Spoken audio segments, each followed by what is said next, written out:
Drawing Nigh to Baha'u'llah Part 9 from the talks of Mr. Adib Tahirzadeh।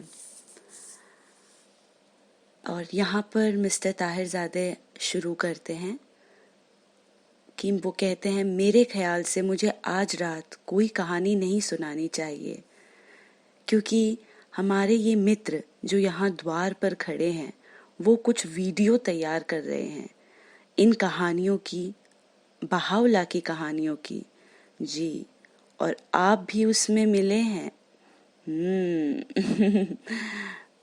तो खैर, तो मैं आपसे कहना चाहता हूँ, वह मैं हमेशा कहता हूँ कि कई लोग हमें कहानियाँ सुनाएंगे। अब बहाउला की कहानियाँ वो कुछ ऐसी नहीं है कि हम उन्हें बस कहानी मात्र समझें। आप समझ रहे हैं मैं क्या कहना चाह रहा हूँ? हम बच्चों को कहानियाँ सुनाते हैं, आप लोगों को कहानियाँ सुनाते हैं, वो परियों की कहानियाँ जैसी बन जाती हैं, वो कहानी बन जाती है, लेकिन ये इससे कोसों कोसों कोसों दूर है। हालांकि आप इन्हें बहाउला की कथाएं कहकर पुकार सकते हैं, लेकिन ये हमारे प्रभु धर्म के इतिहास का भाग है। और ये सारी चीज़ें जिन्हें हम उन्हें संबद्ध कराते हैं, वह हम जो भी इस बारे में बात करते हैं वो इस पर निर्भर करता है जो उनके शिष्यों ने लिखा है, वह हमारे लिए अपने पीछे छोड़ गए हैं। बहाउला के कई शिष्यों ने इसका वर्णन किया जो उन्होंने बहाउला की उपस्थिति में महसूस किया, देखा। वह प्रत्येक ने अपनी क्षमता अनुसार अपने कुछ प्रभाव अनुभव छोड़े हैं। कई वर्णन हैं, वह मैं फिर कह रहा हूँ, हर बार अलग अलग लोगों के दलों से जो बहाउला की कहानियों को, कथाओं को सुनने के शौकीन हैं कि कृपया जाकर उन्हें मत छापिए। मुझसे ये कहानियाँ सुनने के बाद, कथाएं सुनने के बाद, क्योंकि ये बाध्य है कि उसमें कुछ ना कुछ परिवर्तन हो, ये बाध्य है कि ये परिवर्तित होंगे ही, ये बाध्य है कि ये बदलेंगे और ये सही रूप में नहीं रह पाएंगे। और ये कहानियाँ एक कान से दूसरे कान तक, एक कर्ण से दूसरे कर्ण तक, एक व्यक्ति से दूसरे व्यक्ति तक जाती रहे, वह अंत तक ये इतनी अलग हो जाएंगी अपनी वास्तविकता से कि उसका सार रह जाएगा। जो भी हो, ये है कि बहाउला की इन कथाओं को प्राधिकृत होना होगा उनके मूल लेखों से। वह जिन शिष्यों ने ये लिखे हैं वह उनके कोई अनुवाद करे, और फिर सबसे उचित होगा जो हम कर पाएंगे। उन्होंने लिखा है वह उसके सबसे नज़दीक है कि हम उसका अनुवाद कर सकते हैं।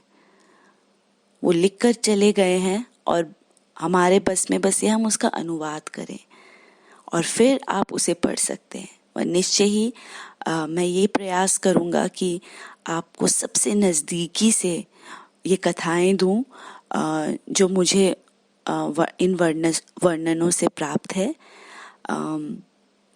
लेकिन मुझे विश्वास है कि यदि आप जाकर इसे अपने मित्रों से कहेंगे, वह उसका वर्णन करेंगे, वो जाके फिर अन्य मित्रों को कहने का प्रयास करेंगे, वह फिर वो मित्र और अन्य मित्रों को कहने का प्रयास करेंगे, तो अंत में आप पाओगे कि ये कथाएं एक बर्फ की गेंद, एक स्नोबॉल जैसा बन जाएगा।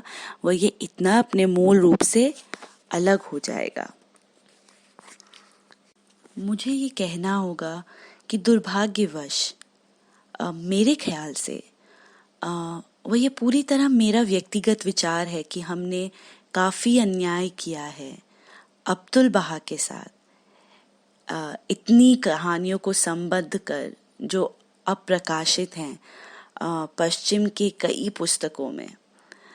मैं इनका स्रोत नहीं जानता कि ये कहाँ से हैं, और ये क्या ये थी स्थिति कि किसी ने किसी से कही, वह या किसी को याद रही, वह किसी ने अंततः उसे लिखा, प्रत्येक स्थिति में यह अपने प्राधिकार को खो देती है। वह कई बार आप ऐसी कहानियाँ पढ़ते हैं जो कुछ अंग्रेजी की पुस्तकों में प्रकाशित भी है। वह मेरे लिए ये इस प्रकार है कि मानो अब्दुल बहा अमेरिका से हों जिस प्रकार वो बात कर रहे हों। आप जाने चाहे जिस किसी ने लिखा हो, कितनी ही अच्छे इरादे से लिखा हो, अब्दुल बहा ने ऐसा ऐसा कहा, वह सच में जब आप उसे पढ़ते हो तो ऐसा लगता है मानो वो टेक्सास से आए हों। मुझे पता नहीं, इसलिए मैं कहता हूँ कि हमने शायद अन्याय किया है। ये बहुत महत्वपूर्ण है कि हम इन मामलों में प्राधिकृत रहें। आखिरकार ये हमारे प्रभु धर्म के केंद्र विभूतियाँ हैं। वह कुछ भी जो हम उन्हें संबोधित करें वो प्राधिकृत हो उसके स्रोत से। खैर, अब इतना सब कहने पर मैं एक चीज़ बताना चाहूँगा जो बहुत महत्वपूर्ण है। हमारे पास हालांकि कहानी कथाएं सुनने का समय नहीं रह पाएगा, लेकिन हम कहेंगे तो भी हम कथाएं सुनेंगे शायद। मैं ये बताना चाहता था जो कि महत्वपूर्ण है, वो ये है कि जब तक हम इस सत्य को नहीं पहचान लेते, हम बहावला की प्रशंसा नहीं कर पाएंगे, न ही उन सब कथाओं की जो उन्हें संबोधित हैं। वो सत्य ये है कि ईश्वरीय अवतार जब वो इस दुनिया में आते हैं, वो मनुष्य से, जन सामान्य से अपनी महिमा छुपा कर रखते हैं। वो अपनी खुली महिमा में नहीं आते। वह इसके पीछे एक कारण है। बहावला कहते हैं कि यदि वो चाहते तो एक शब्द के उच्चारण से वो सभी मनुष्य के हृदयों को अपने वश में कर लेते, जिससे वो सभी उन्हें पहचान लेते। वो सारे उनके समक्ष विनम्र हो जाते हैं। लेकिन वो कहते हैं कि ऐसा करना सृष्टि के नियम के विरुद्ध होता है। मैं इसे स्पष्ट करूंगा कि ऐसा क्यों है। आप जानते हैं कि ईश्वर ने हमें मुक्त इच्छा दी है, उसने हमें स्वतंत्र इच्छा दी है। हम में से प्रत्येक के पास मुक्त स्वतंत्र इच्छा है। वह स्वतंत्र इच्छा है कि आप सही दिशा जा सकते हैं या गलत दिशा जा सकते हैं। वह ईश्वर आपकी सहायता करेगा जो भी मार्ग आप चुनोगे। हालांकि वो हमारे पथ पर प्रकाश डालता है हर समय अपने संदेशवाहकों को भेजकर, लेकिन पसंद अपनी है और ये हम पर है। वो कभी भी हमारे कृत्यों में हस्तक्षेप नहीं करता। आप गलत करोगे तो आपको परिणाम भुगतना होगा। वही हम कर रहे हैं आज। वही है जिससे मानव जाति अभी इस समय गुजर रही है। ईश्वर को नहीं चाहिए कि लाखों लोग युद्ध में मारे जाएं। ये ईश्वर नहीं है। ईश्वर नहीं चाहता कि ऐसा हो। हम जो गलत होता है, हम उसे ईश्वर को संबोधित करते हैं। हम कहते हैं क्यों ईश्वर ने ऐसा किया, लेकिन ईश्वर नहीं है जो ऐसा कर रहा है। ये ईश्वर नहीं है जो चाहता है कि युद्ध में लाखों लोग मारे जाए, लाखों लोगों की हत्या हो। ये मनुष्य है जो इस तरह से शिक्षाओं से दूर भटक कर उसने अपने ऊपर ये कष्ट लाए हैं। ये मनुष्य निर्मित है। ये मनुष्य के खुद के कृत्यों का नतीजा है। वह ईश्वर न तो ऐसा कर सकते हैं, वह न इसमें हस्तक्षेप कर सकते हैं, सिवाय इसके कि वो अपने संदेशवाहकों को भेजें। ये हमारी मुक्त पसंद पर आश्रित होता है कि हम उसे ढूंढे, उसे पहचाने सही समय पर, और वो इसमें हस्तक्षेप नहीं करेंगे उन सब गलत कृत्यों में जो हम करते हैं, क्योंकि उन्होंने हमें भयंकर शक्तियां दी हैं। आप जानते हैं कि उसने जीवन व मृत्यु की शक्ति मनुष्य के हाथ सौंपी है। हमारे पास निर्माण करना व विनाश करने की शक्ति है। वो आकर हमसे नहीं इसे ले लेते। वह कहे कि अब तुमने इतनों की हत्या कर दी, अब मैं आकर इसे रोकता हूँ, मैं हस्तक्षेप करता हूँ और ये सुनिश्चित करूंगा कि अब से कोई किसी की हत्या ना करे। ये वो तरीका है ही नहीं जैसे वो ये करेंगे। ये आप पर है। मैं आपको इसका एक उदाहरण देता हूँ। क्या आपको ज्ञात है कि कुछ वर्षों पूर्व माताएं जो गर्भवती थीं, उन्होंने कुछ दवाइयों का सेवन किया व उनके जो भी बच्चे हुए वो बिना अंग के पैदा हुए। क्या आपको याद है ये घटना? हजारों बच्चे बिना अंग के जन्मे थे। वह ये बच्चे कौन हैं? ये ईश्वर की रचना है। ये ईश्वर की रचना है। ईश्वर नीचे नहीं आकर ये कह सकते कि यहाँ देखो तुमने इन दवाइयों का सेवन किया और तुम्हारे बच्चे अपंग पैदा होंगे, लेकिन देखो मैं ऐसा रोक दूंगा क्योंकि ये तो मेरी रचना है। मैं तो उन्हें अंग दूंगा बजाय कि तुमने दवाइयों का ही सेवन क्यों ना किया हो।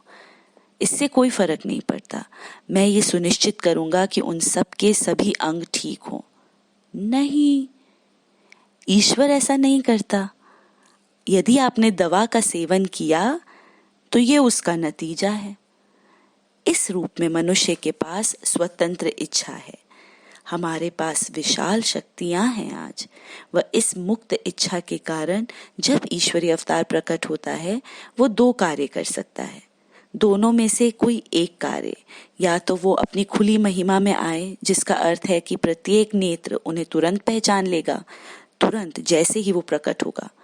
हम समस्त मानव जाति उसके समक्ष नतमस्तक हो जाएंगे। वो पहचान लेंगे कि ये उसका ईश्वर है। आपने देखा? तो ईश्वर आया, वो कहते हैं कि मैं यहाँ हूँ और आप सब आओ। खैर, हम सब अपनी स्वतंत्र इच्छा को फिर खो देंगे। हम सब एक कठपुतली बन जाएंगे ईश्वर के। समस्त जीवन का ताना बाना बदल जाएगा। कोई स्वतंत्र इच्छा नहीं रह जाएगी, क्योंकि ऐसा होगा अच्छा और बुरा बराबर हो जाएगा। सभी ऐसा महसूस करेंगे कि ये ईश्वर है व ये हम सबको इकट्ठा करने आए हैं। बस, तो फिर क्या है, समाप्त। हम सब वही हैं। हम सब उसकी सुंदरता के समक्ष विनम्र उसे पहचान लेंगे, उसकी शिक्षाओं के अनुरूप जीवन यापन करेंगे। लेकिन ये सब एक कठपुतली का खेल के समान होगा। आप कठपुतली जानते हैं ना? आप ईश्वर की कठपुतली बन जाएंगे और यदि वो अपनी खुली महिमा में आया तो फिर ऐसा होगा। और दूसरा विकल्प है कि उस महिमा को छुपा ले जन सामान्य से, कि वो जिनके पास आध्यात्मिक नेत्र हैं वो उसे पहचान सके और फिर उसे ढूंढकर उसका अनुसरण करे, इस तरह के उसके मानव मंदिर को। वह आप कह सकते हो कि उसने एक मुखौटा पहन रखा है और ये मुखौटा उसका मानव पक्ष है। और आप जानते हैं कि वो दुनिया में आता है, उसे भोजन खाना होगा। यदि वो भोजन नहीं करेंगे तो वो मृत्यु को प्राप्त हो जाएंगे। ईश्वरीय अवतार की मृत्यु हो जाएगी यदि वो भोजन नहीं करता। तो आपने देखा कि ये किस प्रकार बाधा बनता है मनुष्य के लिए। ईश्वरीय अवतार को नींद करनी होती है। यदि वो नींद नहीं करते तो वो आपके व मेरे समान हो जाते हैं, पूर्णतः असहाय। यदि आप उन्हें चोट दोगे तो उन्हें दर्द होगा। वह ये कि वो बाकी लोगों की तरह ही कार्य करते हैं। वो ये नहीं कहते कि देखो मैं ईश्वरीय अवतार हूँ, ईसा मसीह के समान 2000 वर्ष पूर्व की। यहाँ देखो 2000 वर्ष पूर्व मानो कि आज 2000 वर्ष पूर्व ईश्वरीय अवतार यहाँ पर प्रकट हो और वो कहे कि देखो मनुष्य जर्जर मिट्टी के झोपड़े में रह रहे, गंदगी व मलिन स्थानों में रह रहे थे। तो वो ये नहीं कहता कि देखो मैं तो ईश्वरीय अवतार हूँ, मैं जानता हूँ कि 2000 वर्ष के अंतराल में मेरे मनुष्य कितने सुंदर स्वास्थ्यकर व्यवस्था बनाएंगे।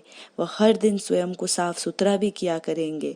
वह ऐसी जगहों पर नहीं रहेंगे जैसे कि आज तुम रह रहे हो। मैं उस तरह की सुंदर जगह पर रहूंगा। मैं खुद तुम सबसे 2000 वर्ष आगे हूँ। नहीं, ईश्वरीय अवतार बाकी मनुष्य के समान उसी समय में जीते हैं। उन जर्जर मकानों में वो खुद को शायद साफ सुथरा भी नहीं रख पाते होंगे, बाकी लोगों के समान ही लंबे समय तक। सच में यदि आपने आज ईसा मसीह को उनके वास्तविक रूप में प्रकट होते देखा होता, जैसे कि वो 2000 वर्ष पूर्व आए थे, तो लोग उनसे दूर भाग जाते शारीरिक रूप से। इस तरह वो ठीक वैसे रहते जैसे वो बाकी लोग रहते हैं उस समय के दौर में।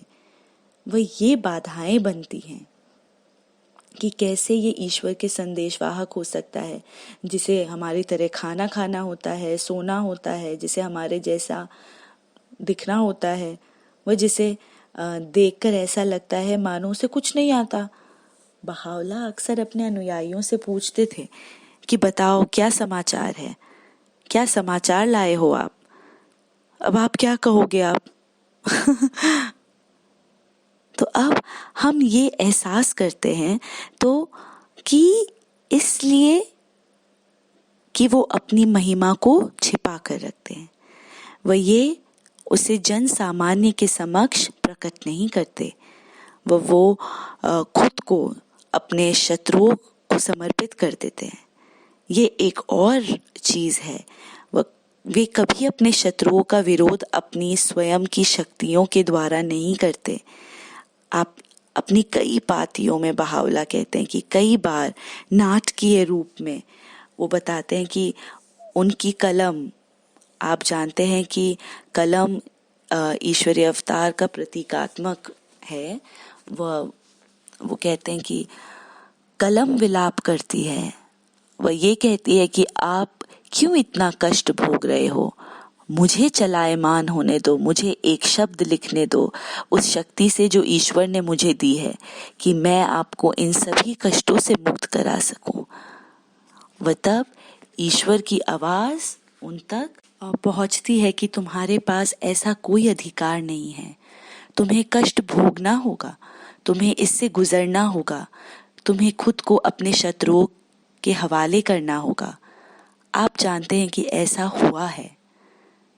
तो आपने देखा कि मानव जाति की सामान्यता उसके प्रति अंधी व नेत्रहीन रही है, लेकिन वो जो उन्हें पहचान पाए, जिस किसी ने भी बहावला को उनके दिनों में पहचाना, फिर बहावला ने उन शिष्यों के लिए अपनी उस महिमा से थोड़ा सा प्रकट किया, मानो जैसे कि वो थोड़ा सा हल्का सा उन्होंने द्वार खोला हो ताकि उनकी आस्था पूर्ण हो सके, वो सुनिश्चित हो जाए, वो आस्था का स्थान प्राप्त कर सके।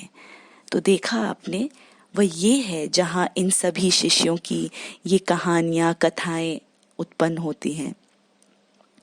तो जो उनके पास आए, वह जिन्होंने उन्हें देखा, वो सारी शानदार कथाएं हमें दी, वह उनमें से प्रत्येक जो गया वो उनकी उपस्थिति प्राप्त की। उन्होंने उन्हें ऐसे चिन्ह प्रस्तुत किए जो फिर उनके लिए काफी होते थे कि वो सुनिश्चित हो सकें, पूर्णतः सुनिश्चित हो जाएं।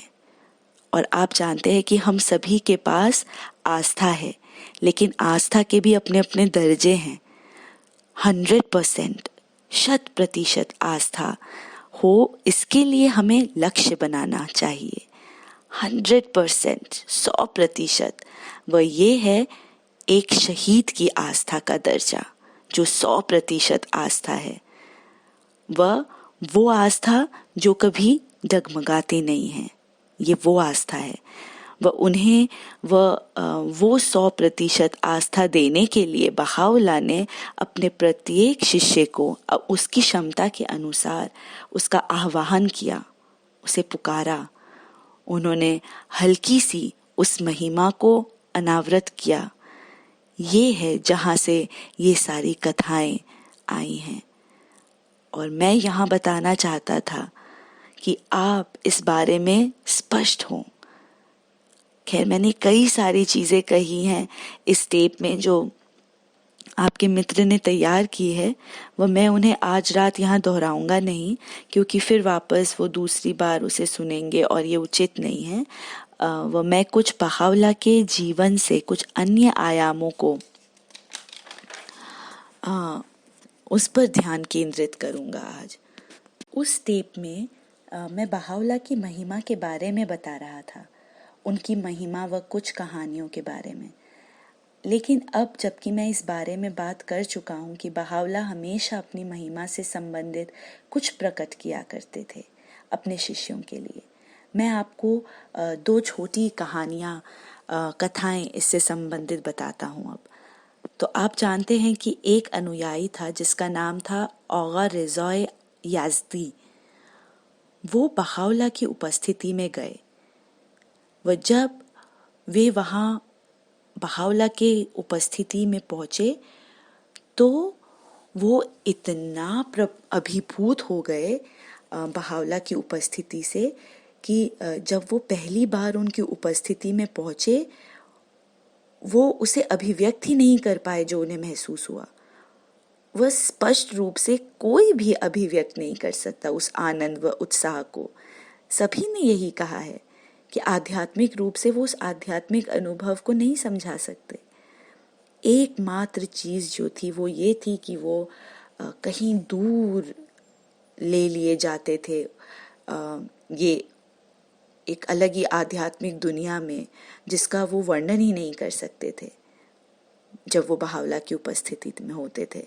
इस तरह का होता था उनके लिए बहावला की उपस्थिति में अनुभव।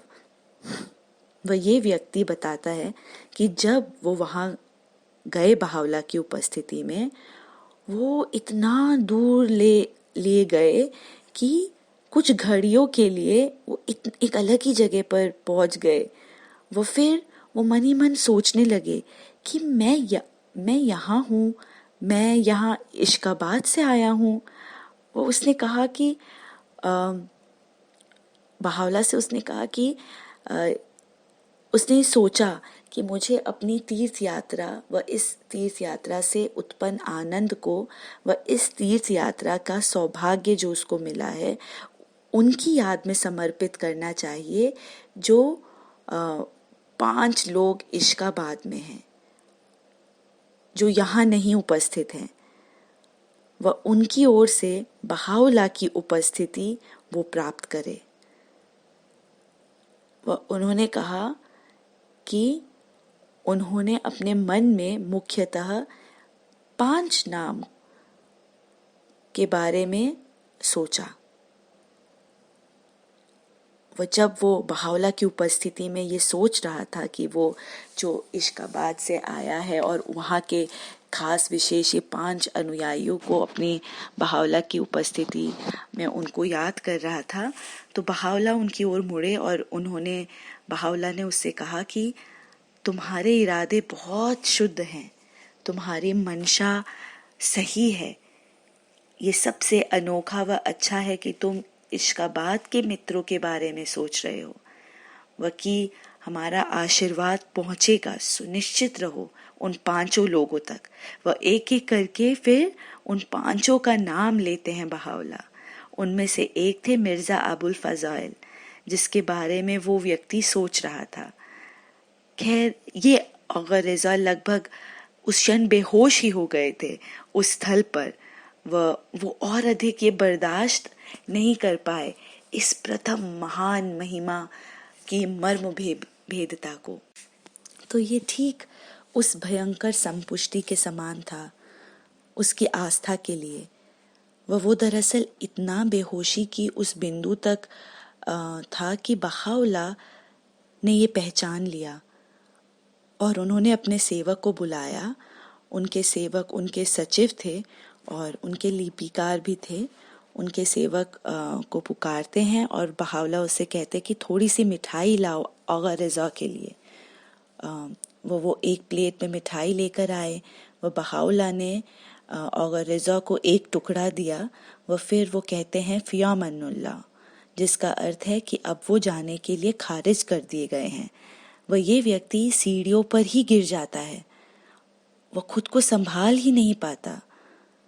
उतने में बहावला नीचे उतरते हैं, उसकी मदद करते हैं, फिर उसे ऊपर लेकर आते हैं और उसका उपचार करते हैं। ये उनमें से एक चीज है जो हमें याद रखनी चाहिए। अब ऐसा है कि ये व्यक्ति समाप्त था, कि उसके लिए इसका समापन था। वह ये केवल एक उदाहरण है उस आस्था का जो बहावला ने उसमें संपुष्ट की। बस उसका एक उदाहरण। प्रत्येक शिष्य ने ये कहा है। हेलो, ये राष्ट्रीय आध्यात्मिक सभा के सदस्य भी अब आ रहे हैं, स्वागत है इनका। वह अब आप आ रहे हैं ये कथाएं सुनने। दुर्भाग्यवश आज मुझसे बहावला की कथाएं बताने को सब कह रहे हैं। खैर, मुझे ये भी आपसे कहना होगा, हालांकि मैं वह कहने को अनिच्छुक हूँ जो मुझ में प्रतिबिंबित हो। हालांकि इसका मुझसे कोई कुछ नहीं है। ये मेरे पिता से संबंधित है, जो बहावला के शिष्यों में से एक थे। वह जिन्होंने अक्का में उनकी उपस्थिति प्राप्त की थी। वह जब भी उनसे ये पूछा जाता था कि वो बताएं कि बहावला किसके समान थे, वो कैसे दिखते थे, तो वो हमेशा फारसी की एक कविता सुनाते थे उसके उत्तर में, और वो ये कहते थे कि ये तुम्हारा उत्तर है। और वो कहते थे कि अपनी वो कविता जब वो फारसी में सुनाते थे और फिर वो कहते थे ये है जो बहावला है। और उस कविता का अर्थ है कि मैं तो गूंगा व्यक्ति हूँ, मैं गूंगा हूँ, वो जो बोल नहीं सकता, मैं वो गूंगा हूँ जिसका बहुत सुंदर सपना है। वह बाकी के सारे लोग बहरे हैं, मैं उसे बोल नहीं सकता और वो लोग उसे सुन नहीं सकते। ये है बहावला, ये है बहावला की छाप। इसलिए आप पाओगे कि उनमें से प्रत्येक शिष्य जो बहावला की उपस्थिति में आए थे, उन सभी ने कहा है कि वे उसका वर्णन नहीं कर सकते, क्योंकि वो पूरी तरह से बहावला का चेहरा ही नहीं देख सकते थे। अब मुझे ये नहीं पता कि क्या मुझे ये कहना चाहिए उस कथा को जो इस टेप में रिकॉर्ड की जा चुकी है, लेकिन मैं फिर से कह देता हूँ, कोई फ़र्क नहीं पड़ता। मुझे विश्वास है कि रेड बुरा नहीं मानेगा मेरे फिर से कहने पर। ओ, तो यहाँ है ही नहीं, तो फिर बहुत अच्छी बात है, तो आपको तो बुरा नहीं लगेगा।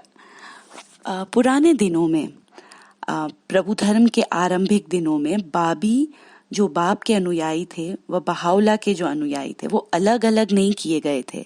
वह बाप के अनुयायी, मेरा अर्थ है उनमें से जो मिर्ज़ा याहिया के फिर अनुयायी हो गए थे, वो बहाइयों से अलग नहीं कर दिए गए थे। ये घुले मिले रहते थे बैठकों में, और उनमें से अधिकतर जो थे वो बहावला को पहचान चुके थे। उस समय के जो प्रख्यात बहाइयों में थे, उन्होंने ये अनुमान लगाया कि 99% जो बाबी थे वो बहाई बने थे। उन्होंने बहावला को पहचान लिया था। लेकिन उस आरंभिक चरणों में बाबी व बहाई आपस में घुल मिलकर साथ रहते थे। वह एक बैठक थी, वह उस बैठक में एक व्यक्ति थे जो बहुत ही प्रख्यात बाप और बहावला के शिष्य दोनों बने, क्योंकि वो पहले बाबी थे, फिर वो बहुत विशिष्ट बहाई हुए, और उनका नाम था हाजी सैयद जवाद। वो बहुत सम्मानित इस्लाम के पुरोहित थे, जिन्होंने जैसे ही संदेश सुना कि वो शिराज से आया है, जैसे ही उन्होंने सुना कि ये संदेश शिराज से जन्मा है, तो उसने कहा कि फिर ये ज़रूर और कोई नहीं, बाप ही होंगे, क्योंकि उन्होंने बचपन से उन्हें देखा था, बाप को देखा था। वो उसने तुरंत ही पहचान लिया। हाजी सैयद जवाद अनजाने में उसने प्रभु धर्म के बारे में सुना था। मैं आपको वो कथा बताता हूँ। अब इससे कोई फर्क नहीं पड़ता, मुझे बताने दीजिए। तो जब बाप ने सर्वप्रथम अपने मिशन के लिए इन जीविताक्षरों को घोषणा की व जब उन्होंने उन्हें इधर उधर भेजा तो सबसे पहले उन्होंने उनमें से एक को करबला भेजा था। मुल्ला अली को करबला गए थे। उन्होंने उनसे कहा कि उन्हें करबला जाकर बाप की पहचान को पूरी तरह से खोलना नहीं है, बस इतना ही करना है कि वो कहे कि बाप आ चुके हैं, लेकिन ये ना बताएं कि बाप है कौन, क्योंकि वो इसकी घोषणा मक्का में करना चाहते थे, तीर्थ यात्रा पर। और ये एक इस्लाम की परंपरा थी वह कि उनका नाम प्रकट नहीं किया जाए। खैर, तो ये व्यक्ति मुल्ला अली जो है वो करबला जाते हैं। हाजी सैयद जवाद व अन्य पुरोहितों को वहाँ बताते हैं। वह करबला के पुरोहित बहुत उत्साहित होते हैं इस बारे में कि कौन है ये व्यक्ति। वो कहते हैं कि वो उन्हें नहीं बता सकता। अब ये व्यक्ति सैयद जवाद उन्हें अपने घर बुलाता है। ये हाजी सैयद जवाद इस बाबी पुरोहित मुल्ला अली को अपने घर बुलाता है और कहते हैं कि मुझे बताओ कि कौन है ये। मुल्ला अली हाजी सैयद जवाद से कहते हैं कि मुझे अनुमति नहीं है कि मैं बताऊं कि वो कौन है। वो साथ आ जाते हैं, वह उन पर जोर देते हैं, वह व्यवहारिक रूप से वो उनके कपड़े पकड़ लेते हैं और उन्हें दीवार पर धक्का देते हैं और उन्हें कहते हैं कि तुम्हें मुझे बताना होगा। उन्होंने कहा मैं तुम्हें नहीं बता सकता। तो उसने पूछा चलो मुझे इतना बता दो कि तुम कहाँ से आए हो।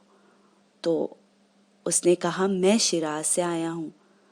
तुरंत ही हाजी सैयद जवाद उन्हें कहते हैं कि क्या ये सैयद अली मोहम्मद बाब नहीं है, आज हम जिन्हें बाप कहते हैं। तो उसने कहा कि ये तुमने कह दिया, मुझे नहीं कहना था। तो अब ऐसा था कि तुरंत ही उन्होंने पहचान लिया बाप को, क्योंकि उन्होंने उन्हें बचपन से ही देख रखा था। तो उन्होंने कहा और कोई नहीं हो सकता सिवाय उनके। अब ये थी उस व्यक्ति की बुद्धि का विस्तार, उसकी क्षमता। वो बहुत ही विशिष्ट अनुयायी था। वह जैसे ही जब वे बहाउला से मिले तो उन्हें भी उसने तुरंत पहचान लिया कि वो ही है वही जिसे ईश्वर प्रकट करेगा। तो वो बहुत ही विशिष्ट अनुयायी थे दोनों तरफ से। वह जैसे कि इस बैठक में बाबी व बहाई इकट्ठा थे। एक बाबी, एक मिर्ज़ा याहिया का जो अनुयायी था, उसने हाजी सैयद जवाद से पूछा कि वो बताएं कि बाप किस तरह के हैं, हमें बाप के बारे में बताओ। उन्होंने कहा और हाजी सैयद जवाद ने उससे कहा कि जब मैं बाप से मिला तो मुझे जोसेफ की चमक व सुंदरता याद हो आई। आप जानते हैं जोसेफ भी पैगंबर थे, वह जिन्हें एक गुलाम के रूप में बेचा गया था इजिप्ट में। वह ये इस्लाम की परंपरा है कि इस्लाम के जो पैगंबर की ये एक विशेषता थी कि उसकी जोसेफ के जैसी चमक होगी, जोसेफ के समान दीप्तिमान होगा, वह जोसेफ जैसी सुंदरता होगी। जोसेफ अपने सौंदर्य के कारण प्रख्यात है इस्लामिक परंपराओं में। और उसने कहा जैसे ही मैंने बाप के सौंदर्य को देखा, मुझे जोसेफ का सौंदर्य दिखाया। वह ये मेरे लिए स्पष्ट हो गया कि इसका क्या तात्पर्य है जब परंपराओं में ये कहा गया है कि जोसेफ के सौंदर्य, उसकी कोमलता, उसका यौवन। तो अब आप ये जान पाए कि कितने सुंदर रहे होंगे जोसेफ। क्या आपने उनकी कोई कहानी सुनी है? तो इस्लाम में एक बार फिर बहुत कुछ जोसेफ के सौंदर्य से संबंधित उल्लेखित है और मैं आपको एक कहानी बता सकता हूँ जो आपके लिए रोचक होगी। कहते हैं कि इजिप्ट में ये महिला थी जो इस घर की स्वामिनी थी। वह वहाँ जोसेफ को एक दास के रूप में, गुलाम के रूप में लाया गया था उनके भाइयों द्वारा। वह ये महिला जोसेफ से फिर प्रेम करने लगती है। वह नगर की सारी महिलाएं इस बारे में बातें बनाने लगती हैं कि ये कितना घिनौना है कि ऐसी महिला एक दास से प्रेम करने लगे। तो उस महिला ने कहा ठीक है। उसने सारी महिलाओं को बुलाया, सभी को नहीं, नगर की कुछ महिलाओं को अपने घर बुलाया और उसने उनसे कहा कि तुम वहाँ आना, मैं तुम्हें जोसेफ दिखाऊंगी। अब ये हम जानते हैं कि निश्चय ही जोसेफ, जिनका स्थान एक पैगंबर का था, आप जानते हैं कि ये बिल्कुल विशिष्ट स्थान है। उनकी चमक, शक्तियाँ जो ईश्वर ने उन्हें स्वाभाविक रूप से दी, और वो सबसे महत्वपूर्ण थी। कई कहानियाँ हैं, सारी नहीं कहेंगे, उसमें से बस ये कहेंगे कि जब ये महिला आई उस घर में और जोसेफ को देखने के लिए, तो उसने कहा ठीक है, उस स्वामिनी ने कहा, और उसने सभी आई महिलाओं को एक एक संतरा दिया। और मुझे नहीं पता यदि आपने ये कहानी पहले सुनी हो या नहीं सुनी हो, तो उसने सबको एक एक संतरा दिया और कहा इस संतरे को अपने बाएं हाथ में पकड़ो। सबने बाएं हाथ में पकड़ लिया और सीधे हाथ में उन सबको क्या दिया, चाकू पकड़ा दिया। सबके हाथ में चाकू दे दिया और उसने कहा कि फिर वो द्वार खोलेगी। और वह जोसेफ, जैसे ही उसने फिर द्वार खोला तो उतने में जोसेफ अंदर आ गए। वह जैसे ही जोसेफ अंदर आते हैं, जैसे ही उन महिलाओं ने जोसेफ को देखा और उस स्वामिनी ने कहा मैं चाहती हूँ कि अब तुम तुरंत इस संतरे के 2 टुकड़े कर दो। सभी की सभी महिलाओं ने संतरे को तो नहीं, अपनी उंगली काट दी, सबने अपना हाथ काट लिया। तो देखा आपने, ये परंपरा है इस्लाम में और ये कुरान में उल्लेखित भी है। और ये इतना सुस्पष्ट है, बल्कि इजिप्ट के लोगों द्वारा हाथ काटना उन बिंदुओं में एक है जो नबील अपने एक बिंदु में संबोधित करते हैं। बगदाद में बहाउला की घोषणा से एक दिन पहले, वह जैसा कि हम जानते हैं कि बहाउला की उद्घोषणा से पूर्व का समय बहुत ही खास समय था, बहुत ही सुंदर समय था। आप कल्पना कर सकते हैं, बहाउला ने खुले तौर पर नहीं बताया कि वो कौन है, हालांकि किसको संदेह था। सभी मित्र जो उनके गिर्द पतंगों के समान परिक्रमा करते, वे सभी बहाउला के वे सभी शिष्य व मित्र संगी उन दिनों में इतने मदमस्त थे बगदाद में उनकी उपस्थिति से। वह बगदाद आज़ादी की अवधि थी बहाउला के लिए। ये वो अवधि थी जब बहाउला शहर में चलकर जाया करते थे, वो बाजारों में गए थे, वह हर दिन शाम में, दोपहर में वो एक प्रकार के कॉफी सराय में जाया करते थे। वह दिव्यात्मा बाप के सभी शिष्य, वो उनके साथी संगी साथी उनके साथ वहाँ जाया करते थे। वो सभी वहाँ आधा घंटा बैठते, वो बहाउला उनसे बातचीत करते थे, फिर वो लौट आते थे उनके घर और अक्सर शाम के समय एकत्र होते थे उनके मकान के बाहरी भाग में जो उनका स्वागत कक्ष हुआ करता था। वह कैसे कभी कभी बहाउला स्वयं बाहर निकल के आया करते, वह उन्हें अपने हाथों से चाय देते थे। बहुत ही विशेष समय था। वह अक्सर कई लोग उनकी उपस्थिति में आते थे, कभी गणमान्य व्यक्ति, तो कभी फारसी साम्राज्य के कोई राजकुमार, तो कभी भिखारी, गरीब, अमीर, वे सभी इस मकान के बाहरी भाग में बहाउला के स्वागत कक्ष का जो बाहरी इलाका था वहां पर आया करते थे। वह ये बहुत ही खास समय था बहाउला के जीवन का। वह जैसे जैसे ये उस क्षण के नजदीक आता गया, उनकी घोषणा के समय के नजदीक, उनकी उद्घोषणा से कुछ महीनों पूर्व सभी चिन्ह इतने स्पष्ट थे उनके लिए कि जैसे कि हवा में ही हो कि बहाउला ही है वो जिसे ईश्वर प्रकट करेगा। वे सभी इंतजार कर रहे थे उस क्षण का कि कब बहाउला बाहर निकलेंगे, वो वास्तव में खुद उद्घोषणा करेंगे कि वो है वो जिसे ईश्वर प्रकट करेगा।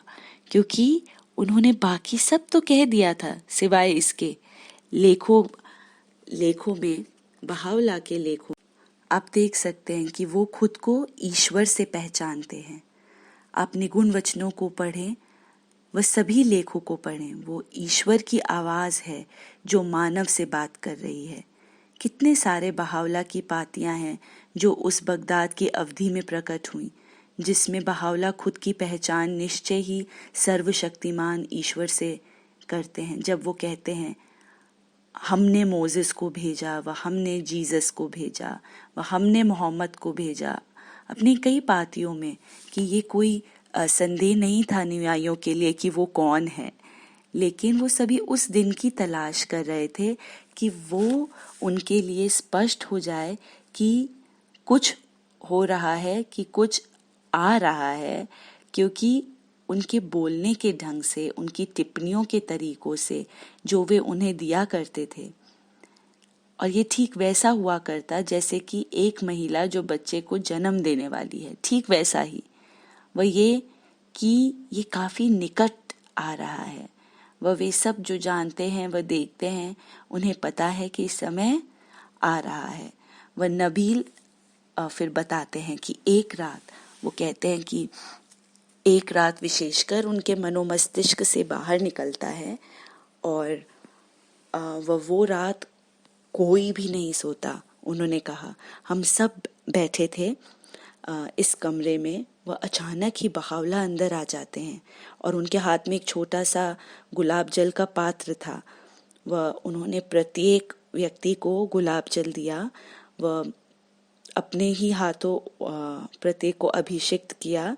वो कहते हैं कि जिस तरह से वो अंदर आए, वह जिस तरह उन्होंने टिप्पणियाँ दी, वो इतना अति विशिष्ट था कि सबकी याददाश्त में सबसे यादगार शाम थी वो, जो उन्होंने बहावला की उपस्थिति में बिताई थी। उन्होंने कहा कि हम सब उस हद तक मदमस्त हो गए थे कि जो भी गौरव था इन सब लोगों का, जो भी स्थान था, जो भी महानता थी उन दिनों में, उनका जो भी पद था, वो खुद को रोक ही नहीं पाए, और वो सब मदमस्ती के कारण नाचने लग गए बहावला की उपस्थिति में। आप जानते हैं वो सब आनंद से नाचने लगे।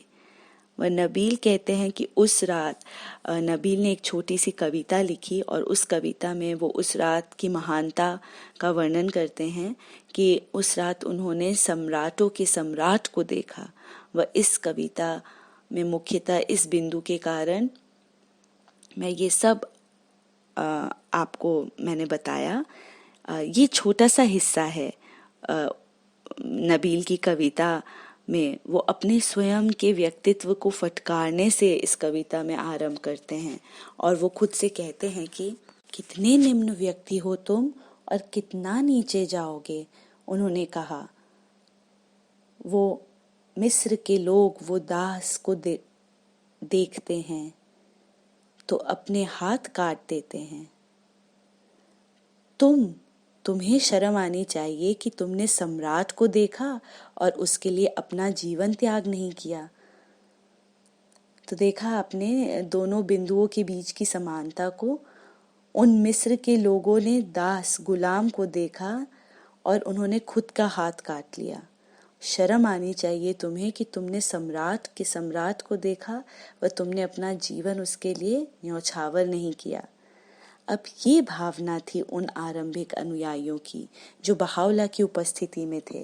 वह इसलिए है कि नबील कहते हैं कि हमें अपने नाम भी याद नहीं रहते थे, बल्कि कई सारे लोगों ने ये कहा कि ये हाजी मिर्ज़ा हैदर अली, ये महान अनुयायी, इन्होंने कहा है कि जब बहावला अबूद के मकान में गए थे, आप सबने सुना है या देखा होगा अबूद के मकान को, तो जब वो बालकनी छज्जे पर चलने लगे दोपहर में, तो वो सारे लोग जो बहावला के संगी साथी थे, वह उनमें से प्रत्येक का, तब उन दिनों में वो लोग व्यवसाय किया करते थे, वो सब काम किया करते थे नगर में, और वो सब कुछ न कुछ करते थे, लेकिन दोपहर को 3 बजे काम करना अपना बंद कर देते थे, और दोपहर में वो अबूद के मकान के करीब आ जाते थे, और कहीं 2 लोग, कहीं 3 या 5 की संख्याओं के जुटों में बैठ जाते थे। दोपहर 3 बजे से लेकर उस समय तक का इंतज़ार करते थे कि कब बहावला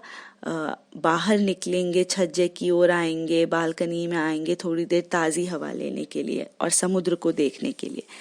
ये आशा व लालसा लिए कि वो उनमें से एक या दो को फिर बुलवाएंगे अपने पास बहावला।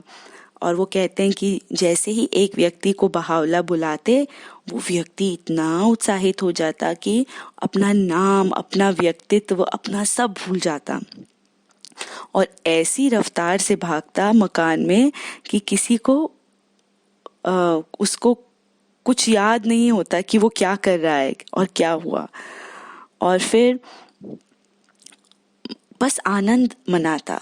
वह अन्य सब उसके जब उसके वापस लौटने का इंतज़ार करते, और जब वो वापस भी आता तो कहता कि वो बात करने की स्थिति में ही नहीं है।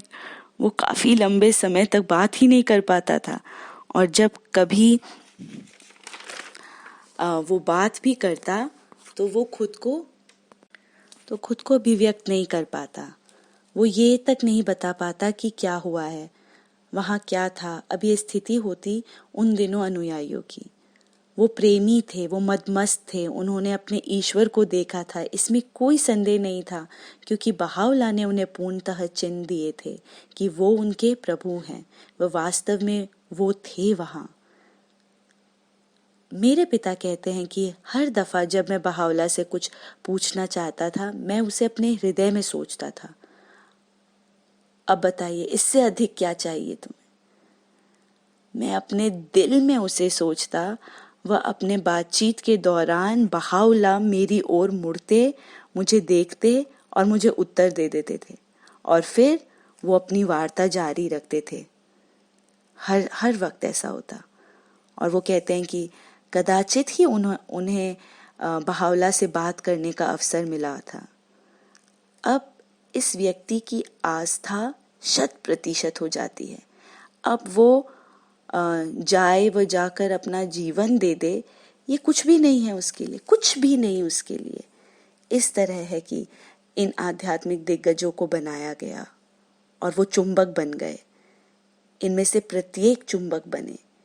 यदि आप एक लोहे का टुकड़ा चुंबक के सामने लाओगे तो वो लोहा का टुकड़ा चुंबक ही बन जाएगा, और वो अब लोहा का टुकड़ा नहीं रहा। खैर, मैं आपको फिर उस कहानी की ओर लेकर चलता हूँ जिसकी हम बात कर रहे थे।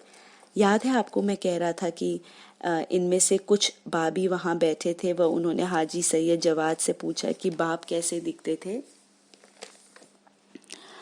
और उसने कहा कि अरे, जब मैंने उनका चेहरा देखा तो वो जो चमक, वो शक्ति थी, तो अब मैं जाना कि वो क्या कहती जब वो कहते कि उसमें जोसेफ की चमक या जोसेफ का सौंदर्य था। अब क्योंकि ये प्रश्न एक बाबी द्वारा पूछा गया था, वो व्यक्ति जो बहावला का अनुयायी नहीं था, तो उस बैठक में बहावला के एक अनुयायी ने निश्चय किया कि ये अच्छा नहीं है, क्योंकि लोग सोचेंगे कि हाजी सैयद जवाब बाप से आगे नहीं बढ़े, कि वो भी बाप के अनुयायी हैं, न कि बहावला के।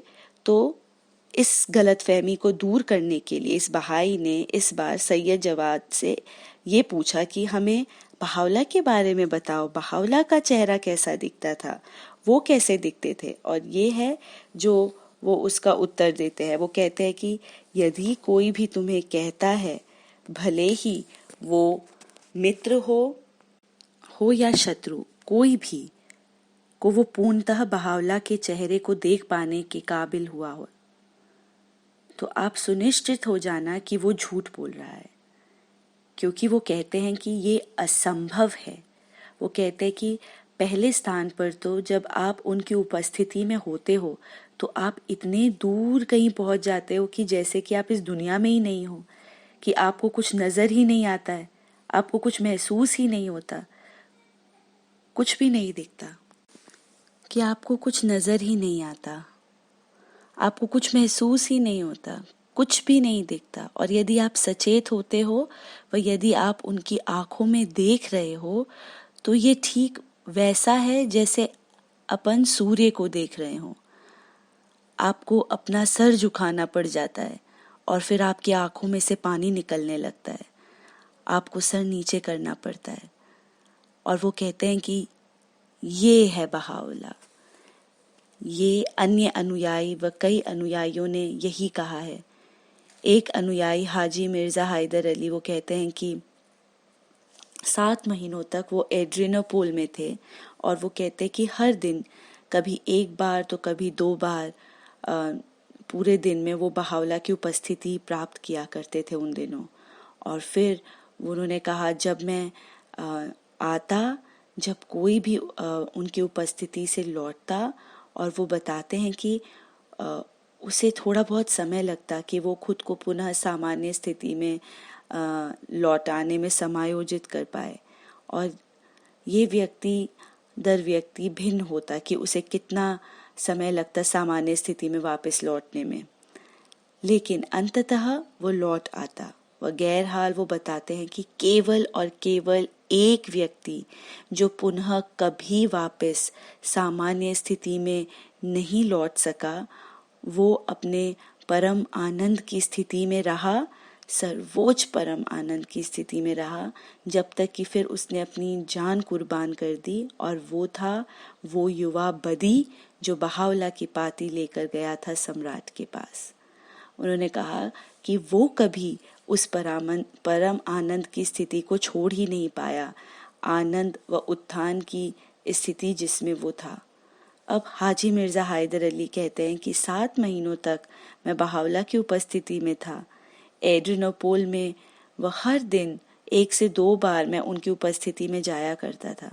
और जब मैं वापस बाहर आता, वो कहते हैं कि मैं जानना चाहता कि उनके सिर का जो पोशाक है, वो जो सर पे पहनते हैं, उसका रंग व आकार कैसा है, क्योंकि उन दिनों में सिर की पोशाक जो हेड ड्रेस उसको कहते हैं, वो बहुत ही मायने रखा करती थी, वो बहुत ही महत्वपूर्ण हुआ।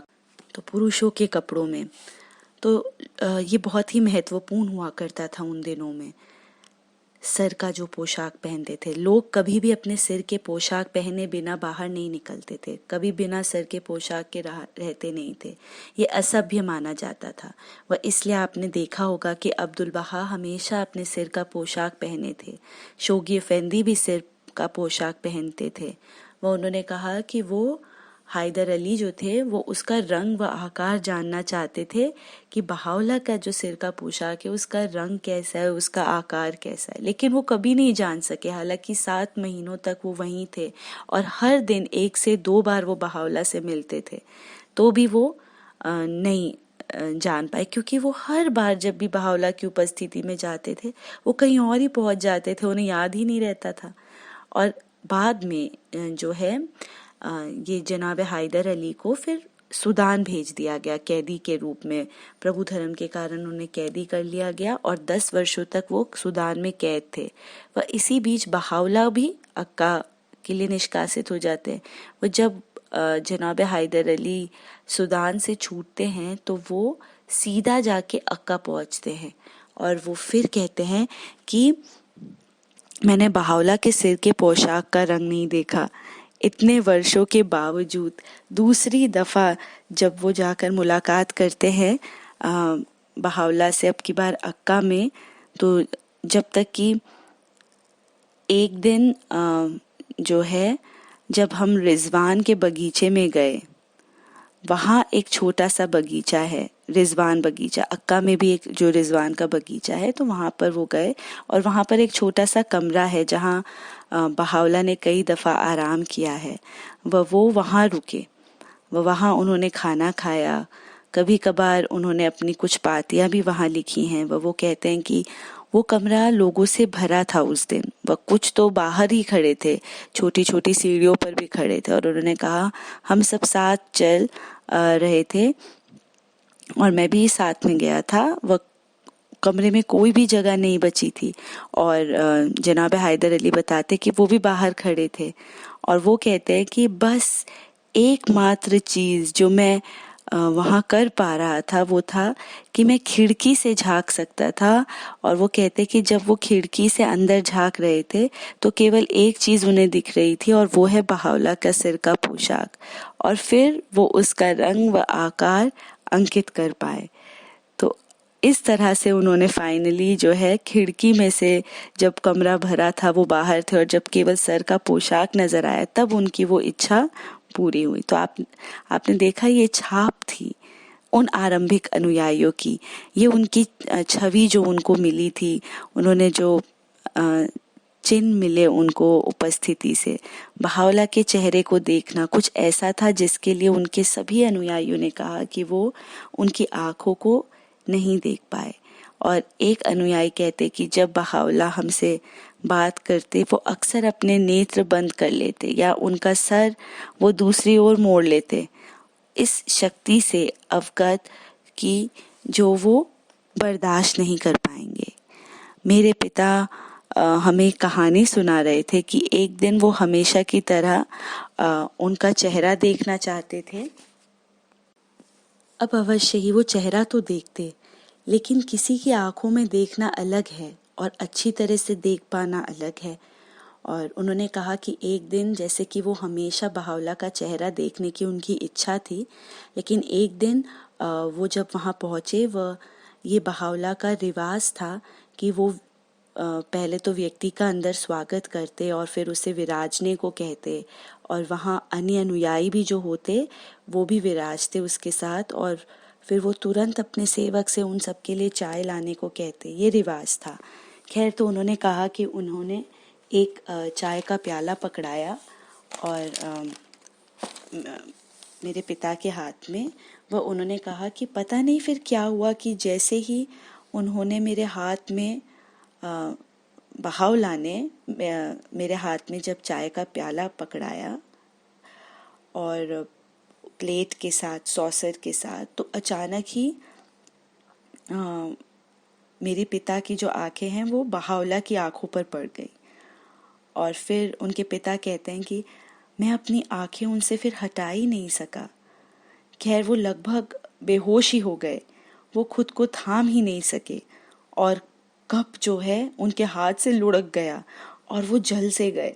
लेकिन उन्हें महसूस भी नहीं हुआ कि वो जल गए हैं, जब तक कि बहावला अचानक उनकी ओर मुड़े। वह कहा, देखो तुमने क्या किया, अपने कपड़ों को तुमने खुद को जला लिया। और फिर वो कहते हैं कि मैंने महसूस किया तब। अब फिर कुछ और हुआ। अब जब मैं ये कहानियाँ आपको बता रहा हूँ तो ये भी बताता हूँ कि इस यात्रा में जब वो वहाँ बैठे थे, वह ये चाय उनके कपड़ों पर ढुल जाती है। उन दिनों ईरानी लोगों के पास एक लबादा हुआ करता था। हर कोई लबादा पहनता था। आपने अब्दुल बहा को देखा है, वो आबा पहनते हैं, वो भी लबादा है एक तरीके से। और वो ये लबादा कभी गर्मी का अलग होता और सर्दी में भी पहनते थे। तो क्योंकि उस समय गर्मी के दिन थे, वह उन्होंने रेशम का कपड़ा पहना था। और जब चाय ढुली उस पर, वो बहावला ने कहा कि देखो तुमने अपने कपड़ों का क्या किया, देखो तुमने खुद को जला लिया। तो उन्होंने कहा, इस आबा लबादा की रक्षा करो।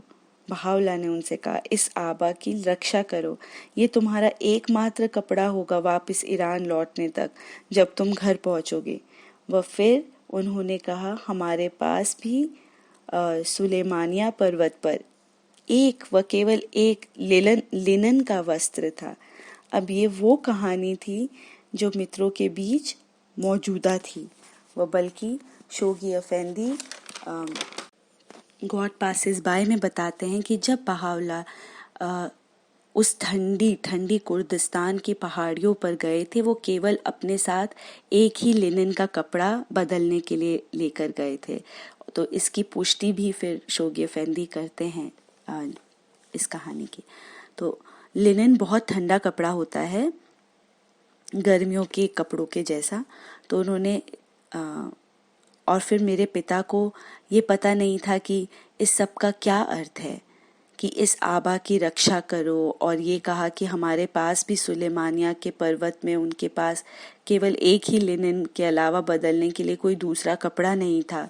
तो खैर, मैं आपको बता सकता हूँ कि जब वो अक्का से निकल रहे थे, वह कई ऐसी कहानियाँ हैं जो मैं आपको भी नहीं बताऊँगा, लेकिन जब वो अक्का छोड़ रहे थे तो वो और शेख सलमान साथ थे। शेख सलमान वो थे जो बहावला का संदेश दिया करते थे, पहुंचाया करते थे, पातियों को ले जाया करते थे, वह लाया करते थे ईरान में मित्रों तक। प्रत्येक वर्ष वो यात्रा करते, जाना व आना व दोनों को एक साथ यात्रा करनी थी उस समय। और उस यात्रा में बहावला ने शेख सलमान से कहा, ये विवेकपूर्ण नहीं है कि तुम पातियों को लेकर जाओ और ये सुरक्षित नहीं रहेगा। उन्होंने कहा, तुम ईरान जाओ, हम तुम तक ये पातियां भिजवा देंगे। अब पातियों की संख्या अधिक होती थी, न केवल 1 या 2। ये उन दिनों में बहुत महत्वपूर्ण था, इन सभी पातियों को लेकर जाना, कुछ ऐसा जिसे आप डाक से नहीं कर सकते थे। ये सारी बहावला की पातियां ईरान भिजवाई थी शिष्यों द्वारा, अधिकतर व शेख सलमान द्वारा, व ये बहुत ही कठिन कार्य था इन्हें सुरक्षित रखना और पहुंचाना, क्योंकि अधिकतर सीमा पर जब आप पहुंचते हो वहाँ यहाँ तक कि नगरों के बीच में भी जब आप उसी देश में जाते हो तो आप एक से दूसरे नगर यदि जाते हो तो भी आपकी छानबीन की जाती थी कि क्या आप यात्री हो। यदि आप कारवां में जाते, जिससे वो अधिकतर जाया करते थे, तो वो कारवां को रोक लेते थे और आप एक से दूसरे नगर खोजने निकलते। व यदि उन्हें कुछ मिल जाता कि जो प्रभु धर्म से संबंधित होता था, तो वो उस व्यक्ति का फिर अंत होता था। आप उन पातियों का इसलिए उसमें बहुत विवेक की आवश्यकता थी। वह मैं आपको ये बता नहीं रहा हूँ कि वो कैसे इसे संभाला किया करते थे, वो एक अलग ही कहानी है कि वो कैसे उन पातियों को पहुंचाया करते थे। वह अब उस यात्रा में बहावला ने शेख सलमान से कहा कि मक्का जाओ, मक्का के रास्ते से यात्रा करो, लेकिन ये विवेकपूर्ण नहीं है कि तुम पातियों को साथ लेकर जाओ। तो मेरे पिता व शेख सलमान वो दोनों मक्का गए। वह एक जगह गए जिसका नाम था जेद्दे, और वे वहाँ रात रुके। उन्होंने नगर में एक छोटा सा कमरा लिया और इस कारवां में कई धर्मशाला भी हुआ करते थे। वे वहाँ गए। वह इन्होंने अपने सूटकेस, असबाब, जो बैग जैसा था, उसे खिड़की के सामने रखा जहाँ कोई कांच या कुछ भी नहीं था खिड़की पर, और वो केवल एक खिड़की थी जिसमें लोहे की डंडियों से ऐसा लगा हुआ था सलाखें थी। वो अंदर जाके सो गए अपना सामान रखकर खिड़की के पास। अब जब वो सुबह उठे तो उन्होंने देखा कि रात को तो चोर आए थे। चाकू के साथ उन्होंने सारे बैग को चाकू से फाड़ दिया। वह जो भी उनके पास था वो सब ले गए, सब कुछ। तो शेख सलमान को एहसास हुआ कि क्या हुआ है। वह मेरे पिता से कहा कि बहावला अपनी पातियों का ख्याल करते हैं, लेकिन हमारी चीजों का नहीं। तो अब उनके पास कुछ भी नहीं था। अब उन दिनों में ऐसा भी नहीं था कि स्त्री व पुरुष अपने सामान्य पोशाकों में सो जाया करते थे, जो पहनते थे उसी में सोते थे। उस समय आज के जैसे पैजामे तो हुआ नहीं करते थे जिन्हें आप बदल कर पहन लो। तो पुरुष अधिकतर जो है अपनी बुशट के साथ सामान्य वस्त्रों में ही सो जाते थे।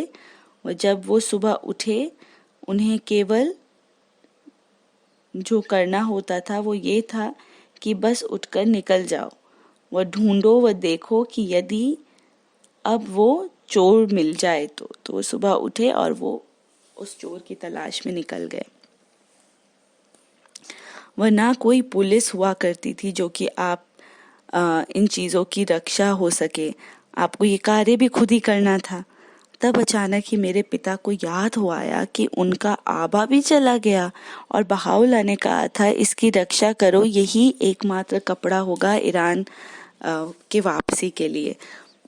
तो उन्होंने कहा नहीं, हमें ये चोर ज़रूर मिलेगा, हम इसे ढूंढने को बाद में है, क्योंकि बहावला ने कहा है कि ये आबा ईरान तक एक लौता आबा होगा। वह ये खोज वो आरंभ करते हैं। वह 1 या 2 दिन बाद जेद्दे की सड़क पर वह बाजारों में वो उस चोर को ढूंढते हैं। वह अचानक ही एक आदमी को चिन्हित कर लेते हैं जिसने वही आबा पहना होता है जो मेरे पिता का था। तो ऐसे उन्होंने उस चोर को पकड़ लिया। वह मेरे पिता गए, वह उससे आबा जो था वो उससे छीन लिया और वो खुद पहन लिया। वो उसे पुलिस थाने ले गए। वह पुलिस ने अपनी जांच पड़ताल की। वह कहा, इसके पास तो कोई रुपए नहीं है, उसने सब कुछ बेच दिया है जो आपका सामान इसने लिया था, हमें उससे कुछ भी नहीं प्राप्त हुआ है। हम उसे कैद कर सकते हैं, लेकिन आपको उसके खर्च के पैसे देने होंगे यदि आप चाहते हो कि इसे कैद हो। तो उन्होंने कहा, नहीं, हम नहीं चाहते कि इसे कैद हो। तो अब उन्होंने किसी तरह रुपयों का बंदोबस्त किया कुछ दलालों द्वारा। व उन्होंने जहाज से वापसी का बंदोबस्त कर पाए कि वो बॉम्बे से भारत तक पहुंचेंगे। वो कहते हैं कि एकमात्र जो कपड़े थे वो ये आबा था गर्मी का। वह रात में इतनी ठंड होती थी जहाज में अभी कि जैसे तो था नहीं कि सभी अपने कमरों में, आपको जहाज की छत पर ही सोना था और पूरी रात वो ठंड में कांपते और बहावला के शब्दों को याद करते कि हमने भी सुलेमानिया में एक लेनिन के जोड़े से गुजारा किया था। वह इसने दर्शाया व अब उन्हें बहावला के कष्टों व कठिनाइयों का आभास हुआ व इसलिए उन्होंने ऐसा कहा। तो आपने देखा कि कैसे चीज़ें जो हैं एक से दूसरे बिंदु तक पहुंचेंगी। वह तो ये सभी अनुयायी सारे ही ऐसे थे, इस आस्था की शक्ति से भरे थे। इसलिए मैं कह रहा था कि वो जिन्होंने उनकी उपस्थिति प्राप्त की वो उनके चेहरे को नहीं देख सकते, उनकी आंखें नहीं देख सकते। वह इसलिए बहावला के अधिकतर शिष्य जिन्होंने अपना वृतांत लिखा है बहावला के साथ का, वो सभी मौन रहे हैं इस प्रश्न पर कि कलम चित्र नहीं दे पाए। वह न तो कोई शिष्य न ही कोई भी नहीं कह पाया कि वो कैसे दिखते थे। वह जैसे कि मैंने कहा था कि मेरे पिता कहा करते थे जब कोई उनसे पूछता था कि वो कैसे दिखते थे, मैं गूंगा हूँ जिसके पास अति सुंदर स्वप्न है। बस यही उनका उत्तर होता। केवल एक लौता व्यक्ति जिसने कलमी चित्र छोड़ा है बहावला का, वो एक गैर बहाई है, प्रोफेसर एडवर्ड ब्राउन कैम्ब्रिज से। वह आप जानते हैं कि उन्होंने क्या लिखा है। आपको वो कहानी भी पता है कि वो कैसे बहजी के मकान में जाते हैं। बहुत ही विशेष रूप से बहावला ये साक्षात्कार देते हैं उनको और उन्होंने उसे बहावला ने उस एडवर्ड ब्राउन को अंदर आने की अनुमति देते हैं दर्शन करने के लिए और वो बहुत ही चमत्कृत शब्दों में स्वयं पर उसकी छाप के विषय में बताते हैं। बहावला व अब्दुल बहा के आपको उसे स्वयं के लिए पढ़ना चाहिए जो एडवर्ड ब्राउन ने चित्र बताया है। वह इसके बारे में बताते हैं, वो वहाँ अब्दुल बहा की छाप के बारे में बताते हैं और फिर वो बहावला पर आते हैं। वो कहते हैं कि मैंने कमरे में प्रवेश किया, वह ये सोचा कि शायद कोई भी वहाँ बैठा नहीं है और फिर अचानक ही उन्होंने कहा कि मैं अवगत हुआ कि श्रद्धायुक्त भय व आश्चर्य के स्पंदन से जब मैंने कोने में एक व्यक्ति को देखा बहुत ही शान के साथ। मैं उनके शब्दों का वर्णन नहीं कर सकता, आपको पढ़ना होगा। लेकिन एक चीज जो मुझे लगभग उनके शब्दों में याद है वो ये है कि जब वो बहावला का वर्णन करने का प्रयास करते हैं, वो कहते हैं कि उनका चेहरा जिस पर मेरी निगाहें देख रही थी, ये लगभग उनके शब्द हैं। उनका चेहरा जिन्हें मेरी निगाहें देख रही थी, मैं कभी नहीं भूल सकता। देखिए, मैं कभी नहीं भूल सकता, हालांकि मैं उसका वर्णन नहीं कर सकता। अब यह अच्छा व्याख्यान है और मैं भूल नहीं सकता, लेकिन मैं वर्णन नहीं कर सकता। फिर वो उन भेदने वाली नेत्रों के बारे में बताते हैं। तो फिर यहाँ वो उन आँखों के बारे में बताते हैं, बहुत ही महत्वपूर्ण। एक व्यक्ति ब्राउन जैसे जिनका दो तरफा था, उसके लिए ये सब कहना था कि वो भेदने वाली आँखें थीं बहावला की, जो व्यक्ति की आत्मा तक को पढ़ लेती थी। और वो शक्ति व अधिकार की बात करते हैं जो उन पर्याप्त बोहों पर विराजमान थी। वो उनकी महिमा की बात करते हैं जिसकी सम्राट ईर्ष्या किया करते हैं। वो महाराजा व्यर्थ में जिसके लिए आहें भरते हैं। मैंने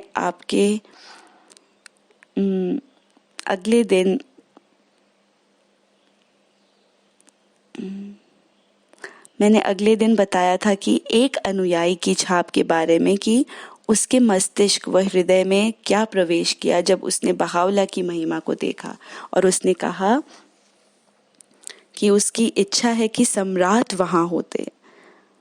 आपको याद है, आप में से जो यहाँ थे, मैंने कहा था कि बहावला की महिमा ऐसी थी कि जो सब उन्हें पहचान लेते, जो सब उन्हें देखते, उन्होंने वो महिमा देखी थी। हालांकि उन्होंने उनकी उस महिमा को देखा था, जैसे कि मैंने बताया कि मानव जाति की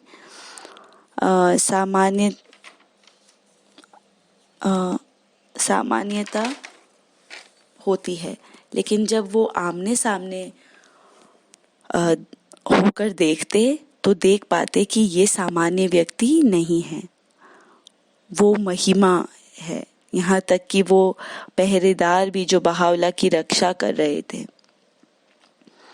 कुछ ही दिनों के अंतराल में जब वो उनके संपर्क में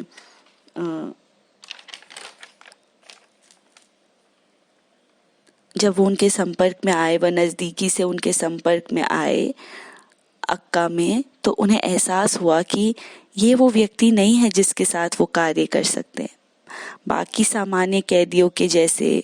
और ये फिर था कि जब पहरेदारों का मुखिया उसने देखा वो महानता को व उस महिमा को, व बाद में वो एक महान प्रशंसक व अंततः एक अनुयायी बन गया। उन दिनों कोई भी प्रभु धर्म का शिक्षण नहीं किया करता था, व अब भी हम पवित्र भूमि में शिक्षण नहीं करते। बहावला ने इसकी मनाही करी है। उन्होंने अपने अनुयायियों को मना किया था कि वो कहीं भी तुर्क साम्राज्य में शिक्षण नहीं करेंगे। उन्होंने कहा, प्रभु धर्म का शिक्षण ईरान, इराक में व अन्य जगहों पर करो, लेकिन उन स्थानों पर मत करो। वह ये प्रभु धर्म की सुरक्षा का कारण था। कोई भी इन व्यक्तियों को शिक्षण देने नहीं जाया करता था। लेकिन कई लोग बहावला को पहचान पाए अपनी खुद की शक्तियों से, अपनी खुद के गुणों से। उनमें से एक थे ये अधिकारी, व ये अधिकारी जिसने उसके लिए ये अंतिम चीज कर दी कि वो और खुद को रोक नहीं पाया। वो क्या था कि जब वो अपने भाई के साथ आया बहावला की उपस्थिति में, ये अधिकारी दो भाई थे। उनमें से एक था अक्का के नगर निगम का प्रधान। अक्का में वो एक डॉक्टर था, चिकित्सक था। वो एक के साथ बहावला की उपस्थिति में आए थे शिकायत करने के लिए अपने मालिक की, प्रभारी अधिकारी की, जो उससे उच्च थे। वे सभी चीज़ों के लिए बहावला के पास आया करते थे। उन दिनों सभी गवर्नर व लोग, ये वो समय था जब ये अधिकारी था, वह बहावला का प्रभारी था। वो अपने भाई के साथ बहावला के पास आया शिकायत करने सभी क्रूरताओं की। उनके उच्च अधिकारी उनके लिए जो कर रहे थे। और इस उच्च अधिकारी का नाम था आक्कासी।